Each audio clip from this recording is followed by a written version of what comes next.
భారతదేశ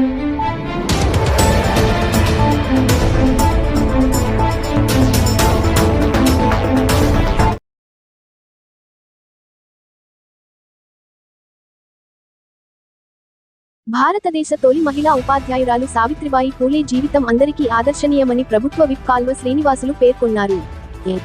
అనంతపురం జిల్లా రాయదుర్గం పట్టణంలోని ప్రభుత్వ బాలికల ఉన్నత పాఠశాలలో శుక్రవారం హెచ్ఎం జయప్రద ఆధ్వర్యంలో ఏర్పాటు చేసిన మహిళా ఉపాధ్యాయ దినోత్సవ వేడుకల్లో కాల్వ శ్రీనివాసులు ముఖ్య అతిథిగా పాల్గొని సావిత్రిబాయి పూలే చిత్రపటానికి పూలమాలలు వేసి ఘనంగా నివాళులర్పించారు.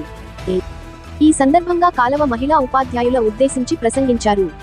మహాత్మా జ్యోతిరావు పూలేను వివాహం చేసుకున్న అనంతరం విద్యాభ్యాసాన్ని ప్రారంభించారని అనేక సాంఘిక సంస్కరణలు బాలికల విద్యకు అత్యధిక ప్రాధాన్యత ఇచ్చి పూనాలో పాఠశాలను ప్రారంభించారన్నారు.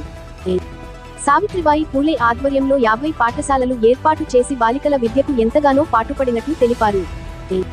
2015 అప్పటి తెలుగుదేశం ప్రభుత్వం హయాంలో రాష్ట్ర మంత్రిగా సావిత్రిబాయి పూలేను ఆదర్శంగా తీసుకొని రాయదుర్గం నియోజకవర్గంలో 1426 మంది బడి బయట ఉన్న పిల్లలను ప్రభుత్వ పాఠశాలల్లో చేర్పించానన్నారు. మహిళా ఉపాధ్యాయులు సామాజిక అభివృద్ధికి, బాలికల విద్యకు అత్యధిక ప్రాధాన్యత కల్పించి వారిని ఉన్నత శిఖరాల్లో చేర్చడానికి కృషి చేయాలన్నారు. సావిత్రిబాయి చూపిన మార్గంలో నడవాలని, ఆమెను స్ఫూర్తిగా తీసుకోవాలన్నారు. ఈ సందర్భంగా మహిళా ఉపాధ్యాయులందరికీ నూతన సంవత్సర శుభాకాంక్షలు తెలియజేశారు. ఈ కార్యక్రమంలో మహిళా ఉపాధ్యాయులు, తెదేపా నాయకులు పాల్గొన్నారు.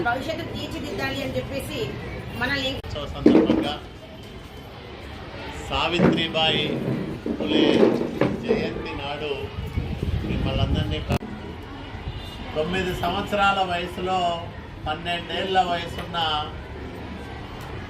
మహాత్మా జ్యోతిబా పూలేతో ఆమె పెళ్లి చేస్తే వాళ్ళకి నిరుపేదలు, బడుగు బలహీన వర్గాల సమాదరణకు ఎంతగానో ఆ సమాజం తోడ్పడింది. ఈ సమాజంలో అంటరానితనం ఉండకూడదని, ఆడపిల్లలందరూ చదువు నేర్చుకోవాలని తొలిసారిగా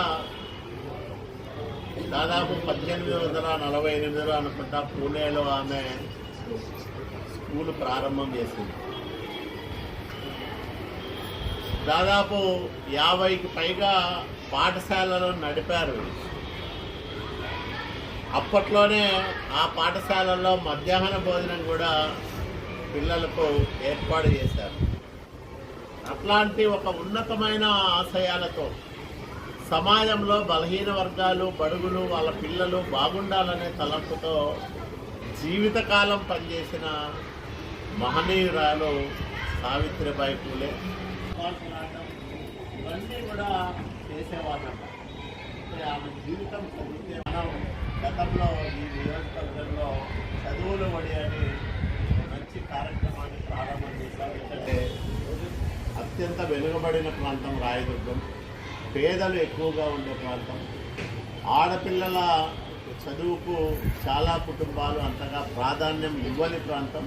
ఇట్లాంటి ప్రాంతంలో ఉన్న మనం అందరం కూడా ఈ ప్రాంత ఆడపిల్లలకు చదువు నేర్పాలి, తిరిగి స్కూళ్ళల్లో అట్లాగే ఇంటర్మీడియట్లో చేర్పించి 1426 మంది ఆడపిల్లల్ని బడి మానేసిన వాళ్ళని తిరిగి స్కూళ్ళల్లో, కాలేజీల్లో చేర్పించి గొప్ప కార్యక్రమం చేసినాం ఇదే నియోజకవర్గంలో.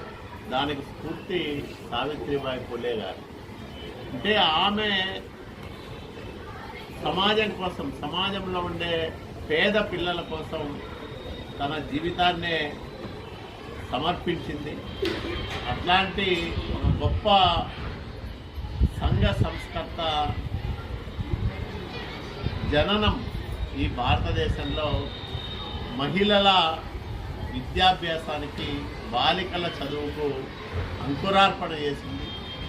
అలాంటి మహనీయుల జీవితాల్ని మనం ఈ తరం పిల్లలకు చెప్పడం ద్వారా వాళ్ళల్లో ఆ సామాజిక సేవా తత్పరతను పెంచేదానికి అవకాశం ఏర్పడుతుంది.